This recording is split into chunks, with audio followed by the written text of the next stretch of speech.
সাবেক পৌর মেয়র জনাব শহীদুল ইসলাম শহীদ ভাই, আমাদের মাঝখানে বিশেষ অতিথি হিসেবে উপস্থিত রয়েছেন মুক্তাগাছা পৌর বিএনপির বিপ্লবী সাধারণ সম্পাদক সাইফুল ভাই, আমাদের মাঝখানে বিশেষ অতিথি হিসেবে উপস্থিত রয়েছেন সাবেক সাংগঠনিক সম্পাদক শহর বিএনপি এবং শহীদ স্মৃতি সরকারি কলেজের সাবেক বিপি রাজপথে লড়াকু সৈনিক আকরাম আলী ভুলু ভাই, আমাদের মাঝখানে ৫ নং ওয়ার্ড বিএনপির বিপ্লবী সভাপতি জিয়া ভাই এবং সাধারণ সম্পাদক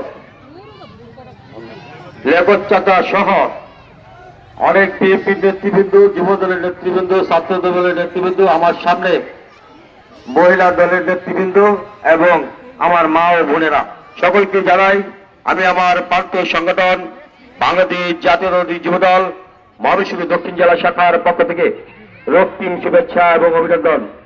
সংগ্রামী সাথী বন্ধুরা আমার, আমরা দীর্ঘ 17 বছর যুদ্ধ করেছি, সংগ্রাম করেছি একটি ভোটের জন্য। এই ভোটে রাজপথে আমাদের যে প্রার্থী রয়েছে আলহাজ জাকির হোসেন বাবলু ভাই, তিনিও কিন্তু জেল কেটেছে, সংগ্রাম করেছে গণতন্ত্রের জন্য। আমরাও সংগ্রাম করেছি, জেল কেটেছি, বাবলু সাহেবও জেল কেটেছে। পক্ষান্তরে আপনারা জানেন এই মুক্তাগাছায় কিন্তু জামাত শিবিরের একজন প্রার্থী রয়েছে, তাকে কিন্তু আমরা চিনি না। মুক্তাগাছা কোনো আন্দোলনও করে নাই, সংগ্রামও করে নাই।